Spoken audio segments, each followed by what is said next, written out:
Stopped. You stopped it? It's going. Hey, everybody. Marcus C. Williams here.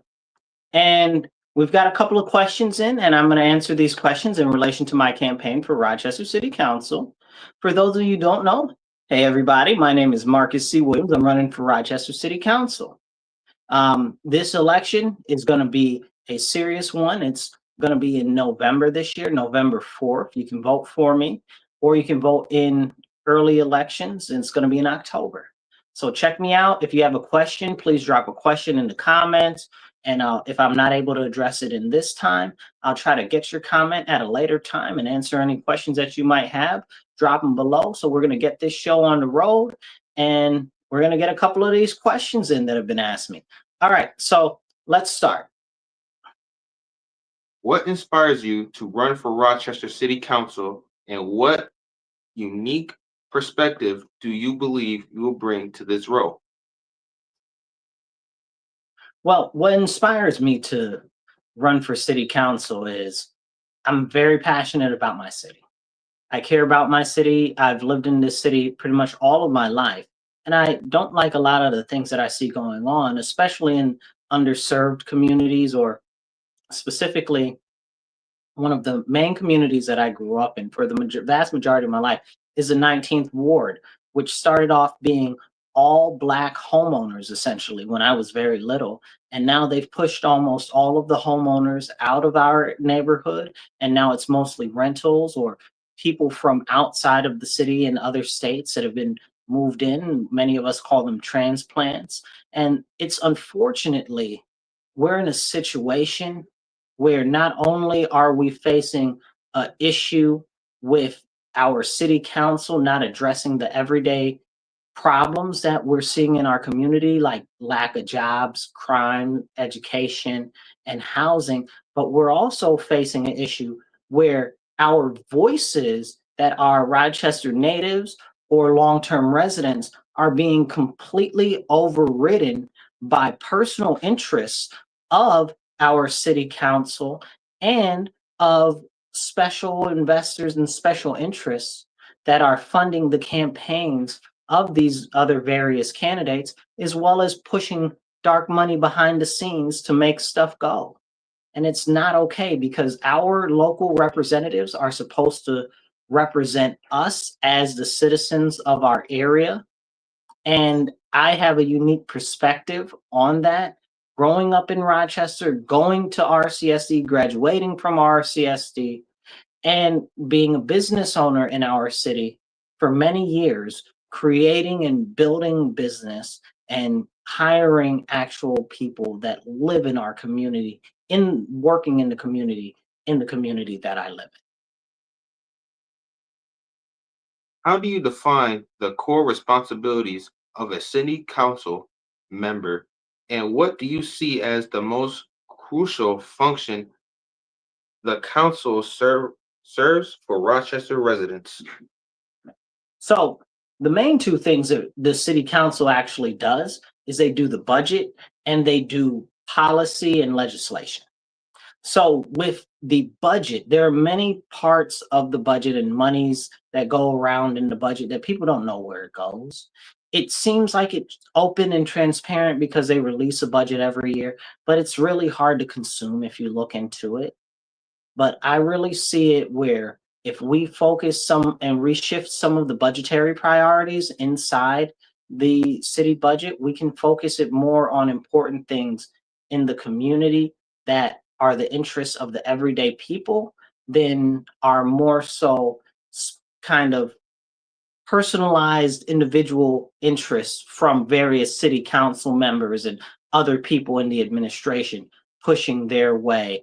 And as far as legislation and policy goes, we've had a very serious issue where it seems as though, and it's not even a seems, it's 100% a fact, that our local elected officials, our city council, has been representing their own personal ideology as well as their own benefactors. We've got them pushing right now, and I know this is a sensitive topic, but they've been pushing different proclamations for the war in Gaza. Well, city council has nothing to do with foreign or international relationships. Where is the resolution that crime is bad in our city? Like, our city council won't even recognize that this is a very serious issue. Where is the recognition or the proclamation that the education system in our city is tore up?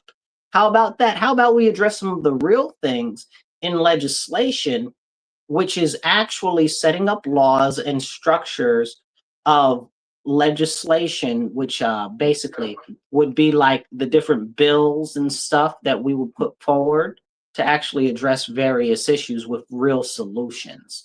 Did I answer the question fully there? Yes. Okay. Third question. If elected, what will be your top three legislative priorities in your first year on the city council? My top three legislative priorities right off the bat is doing a series of proclamations. One would be identifying the fact that crime is bad in our city and that it is an offense that should be punishable by jail time, because it's very clear that the majority of our elected officials have completely forgotten the fact that criminals need to be in jail and they need to be held. We've got people running amok, stealing cars, breaking into businesses, over and over and over again. They are not being held, and city council won't even say, hey, we've got a crime issue. And you know that the first step to actually addressing anything or actually coming up with a solution is to identify the problem. That's how we can move forward. So that would be probably my first immediate proclamation that I do as I go in there. Legislative wise, I'd also put out my second two things that I would work on doing is passing a transparency act in which the city budget is open, itemized, and transparent for the last 10 years. I believe that that's very important, and it would go a long way to restoring faith in the public for our elected officials, because right now there is almost zero, and I say that again, there is almost zero belief or faith in our elected officials that they are managing our budget and our city tax funds wisely. And the third one that I would put forth within my first year would be to actually start to address the educational system, because the educational system leads to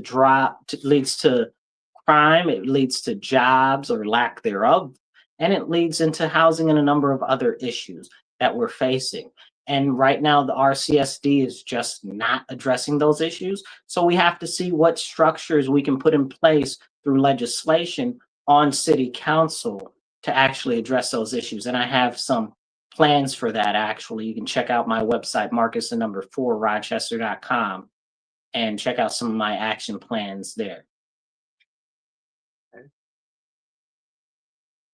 How do you plan to ensure accountability and transparency in city government? Oh, I'm glad I just answered part of that question. So yeah, I would definitely again, I'd first do my best to open the books in our city. That's probably the biggest issue, is people don't feel like the money is being spent appropriately, and I want the citizens to actually be able to believe again that there is a reason that they should have faith, and that by being able to empower them through seeing the itemized areas in which the money is being spent and how it's being spent, more importantly, and what different companies, nonprofits it's going to, that will go a long way in restoring faith. I'd also push for a renewal in the Office of Integrity for the city, because under the previous mayor, that kind of got eviscerated and it's just gone by the wayside. We have a lot of issues on city council where there are different people on different boards that somehow seem to get a lot of money and a lot of projects for their various companies and nonprofits that they work for, which isn't a bad thing necessarily, but it doesn't look very clean. So we need to make sure that with stuff like that happening, it's all transparent and it's very above board. Yeah. Okay. Beyond legislation, how do you how do you envision engaging directly with the residents of Rochester to understand their concerns and incorporate their feedback into your work? So I'm very, very, very accessible to our constituents right now. Many of you that are watching this may have called me before or emailed me. You guys know that calling or texting me is better than emailing. But I'm very responsive and I do my best to always get back to any constituents in relation to any issues that they're having, even if they're not issues that I can, as an individual that's not in office, directly address. I always do my best to come up with solutions or direct people in the right way. I'd continue that ability to have a great openness and easily be contactable by everyday citizens. But also, I will go out and do town halls consistently. I do a number of town halls now. I do at least two or three each month on different topics. And that's outside of my actual teaching of civics and the constitutional literacy, as well as basic financial empowerment. So outside of that, I do about two, sometimes three town halls or open houses or speak to Marcus events each month. And I will continue those. And you guys are always welcome to come out to those. So yeah, that's how I will go about doing that. I'm trying to do the thing. It's funny because I'm working on being what I want as a representative right now, even though I'm not in office right now. And that's what the people need. I want to give them a real reason to believe in not just in me, but in what the potential for government representation should look like. Okay. Mhm. Rochester's fa- Rochester faces significant challenges with poverty and inequity. What specific strategies would you advocate for to address these issues and create a more economic opportunity for all residents?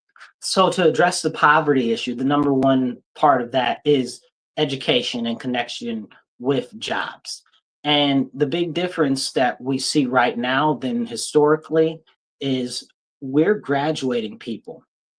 And unfortunately, many of those people that are graduating are functionally illiterate. We have the highest budget for all the schools in the country. We're about number three, it might be number two. And we have the second lowest proficiency rate in the nation. So if we're graduating students that aren't prepared to actually go into the workforce, how can we get them jobs? So that leads to a number of issues, but it also leads to the fact that if we want to address poverty, they need to be able to get not just any type of job, but a decent paying job. And to enable them to do that, we have to make sure that they're not only tooled for the modern workforce, but they're also educated enough to know how to read and write on a basic level that's above fifth grade. Right now, the majority of our students that are graduating have less than a fifth grade reading level. And that's very, very, very incompatible with the workforce. So if we want to address poverty, education is going to be key. And then job connectivity is also an important aspect of that, connecting the youth with jobs and as well as other adults. And we'll have to grow that whole thing organically from within the city instead of depending on other companies to come from outside of the city into the city. We need to be generating that from the city with entrepreneurs, with small businesses in the city to hire other people in the city. Okay. Public safety is a major concern. What concent, concrete steps would you propose to reduce crime rates and enhance the sense of security in Rochester's neighborhoods? What concrete steps would I take to address the crime? So, a couple of different things. One, advocacy. I'm very big on advocacy. The main role of a local representative is to advocate to the next level of government. In that case, it would be the state assembly and the state senate. Right now, we've got a ton of laws, including bill reform and raise the age, which have been passed by the state.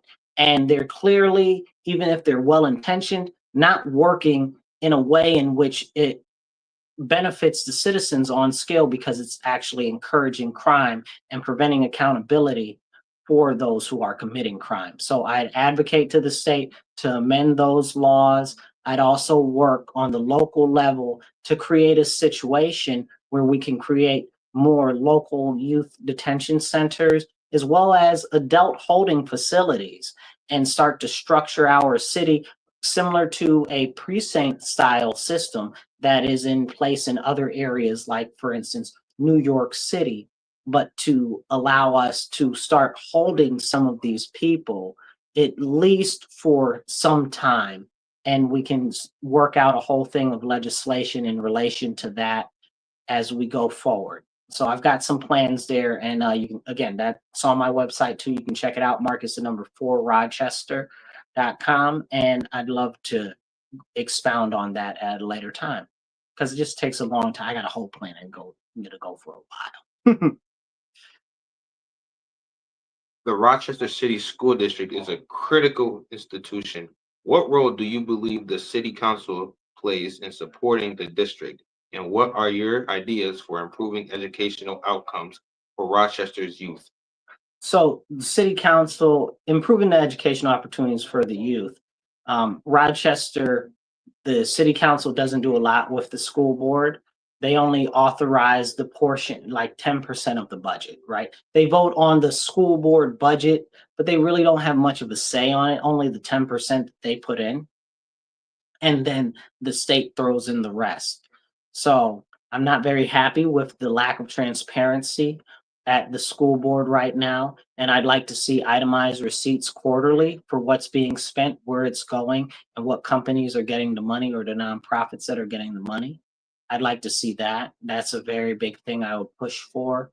But also, I'd look for alternative ways outside of the school district, including tutoring as well as job programs for the people that are in school, like in high school, and that are going to transition into the workforce by partnering with actual businesses to address the need for staffing. So we can train them. There's workforce development money from the state that we could use to actually pay them during their training period. There's other workforce development stuff that's going on the federal level, and there might even be some county money for that. I'm not sure on the county, but I know on the state and the federal level there is, and we can work a program together. That would be a piece of legislation, a legislative package that I will put together for that, including with adding extended tutoring at all of the rec centers across the city, so it's more easily accessible. Okay. Affordable housing and homelessness are pressing issues. What solution would you champion to increase access to affordable housing and support those experiencing homelessness? So as far as affordable housing goes and the challenges with homelessness, that's really, really, really big for me. One of the biggest issues that we have is that the almost homeless or the near homeless, right? Like that's a big issue. Those are the people who are one paycheck away from being out on the street. And unfortunately, in this economy and the way things are going right now with the rising expenses and inflation, many people are now falling into this category. And that's many people who have never been homeless before, many people who don't know what it's like to be poor are starting to get closer and closer to homelessness. That's why we see a growing homelessness issue in our area. So that would be my number one priority as far as that goes, to address the people that are near homelessness or almost homeless, to prevent them from going that full way and then being out there and that facilitating more issues. I put together a funding package to actually offset some of the expenses for that, as well as create connectivity training to jobs and housing assets, as well as different programs that can help them get in a better financial position so that they don't end up homeless out on the street. I'd also, with the people who are homeless, one of the largest issues with those who are homeless right now is the drugs on our street. I would work to address that with a task force with which would be a collaboration with the Rochester City Police and the DEA to work on getting more of the drugs off of our street and actually work on effectually eliminating a large portion of that drug traffic. Now, I could promise you and say, we're going to get all of the drugs off the street, but that would be dishonest because I guarantee you that somebody at the top of the pyramid dealing with people behind the scenes and most likely even in politics somewhere is making money off of the drugs flowing through our city. But I'd do everything that I could to actually address that issue and fight to lower the drugs coming into our community. Excuse me. How would you work to stimulate local economic growth, support small businesses, and attract new job opportunities to Rochester? So, attracting new job opportunities to Rochester is a focus of many different administrations, including others that have worked on city council, and their concept has been to look outside of our city. And that's the wrong way to go. Because if you bring in businesses from outside of our city, what you get is if they don't like what's going on, or if the crime's too bad, or if they can't find the employees, they'll pack their bag and they'll go home. What we need to focus on is we need to focus on organic growth and organically growing businesses here in our city. So I would focus on small businesses and entrepreneurship in our city, because if you live in the city and your business is in the city, you're more likely to spend your money in the city and hire in the city. So that would be the way forward for that. I'd also focus specific funding to different small businesses and entrepreneurship. I'd work on a program for 16 to 18-year-olds on a focused incubator to help them come up with different ideas for different small businesses or even larger businesses to start that, as well as a different section that would be from 19 to 25 for the youth to, again, have an incubator to help cultivate these ideas and these jobs in our city, as well as I'd focus other funds to actually help grow and bolster small businesses. There are some grants and things out there, but a lot of them are not very functional, and we need to look to see and address how those funds can be more adequately dispersed, but more readily available as well, and more known as options. Why should an everyday citizen of Rochester cast their vote for you, Marcus C. Williams, to represent them on the city council? You matter to me. That's why I'm running for city council. Unfortunately, as the years have gone by, it's been become more and more clear that city council does not care about the issues of the everyday citizens. They don't care about you. They don't care about me. We don't matter to them, but you matter to me. Our community matters to me. Our city matters to me. Your future matters to me. And that's why I'm looking to get your vote for city council in November or in early voting. And this is something that I'm really passionate about. I live here, I work here, I love our city, and I want to see us thrive. I want to empower people for a better future and a better tomorrow for our city, but also for each and every individual to give them the opportunity to succeed and thrive in our city. And that's why I believe that not only am I the best candidate for city council, even though there are 5 seats available, I also should be a person that you really consider for your vote. And I'd even encourage you just bullet vote and just vote for me. So the real thing and the real deal, Holyfield, is this. I'm looking to gain your vote so I can show you what real representation looks like. So I can show you what real advocacy looks like, because that has been dead and gone from our actual city council for far too long. And it's time to restore, renew, and revitalize our city, but also give you hope in a brighter future and a way forward for our community and our future. Honestly, it's about where we're going forward from here, and we can do that together. But I need your help and your vote. And you can volunteer on my website or even donate. Marcus, the number 4, Rochester.com. Yeah. I appreciate you guys. And if you have any questions, please drop some questions down below, and I'll do my best to answer any of those. If they don't come up right now, I'll try to answer them in the future on future streams. So, did you have any more questions for me? One last one.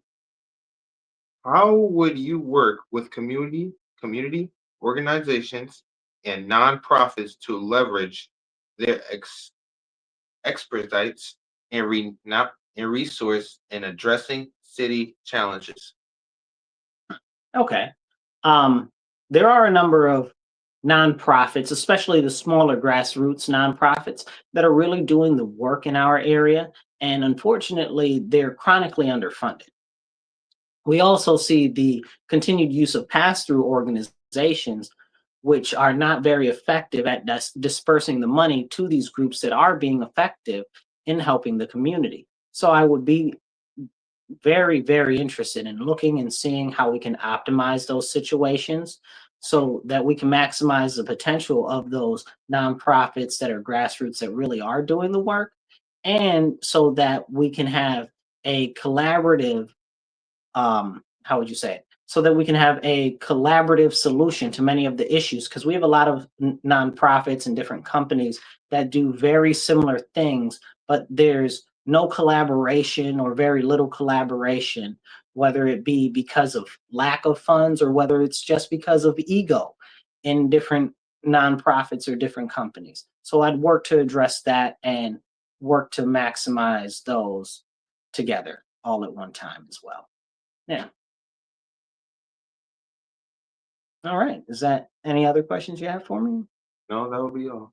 All right. Thank you very much. If you guys have any questions, please send those out to me. I'll do my best to address them. I know these answers were kind of short on a lot of them. I've got some of the stuff on my website. If you click the top button, it'll give you the option to see more of my plans and stuff like that. And just click that. I think it's the bottom icon on the top when you click the little hamburger menu. And if you click there, you can see a lot of what I'm talking about really written out. That's if you guys like to read like that. Otherwise, just shoot me a question and say you would like a little more detail, and I'll do my best to get you some more detail. I'll catch you guys later. Remember, stand up, speak up, and don't shut up. Take action. Be blessed and be well.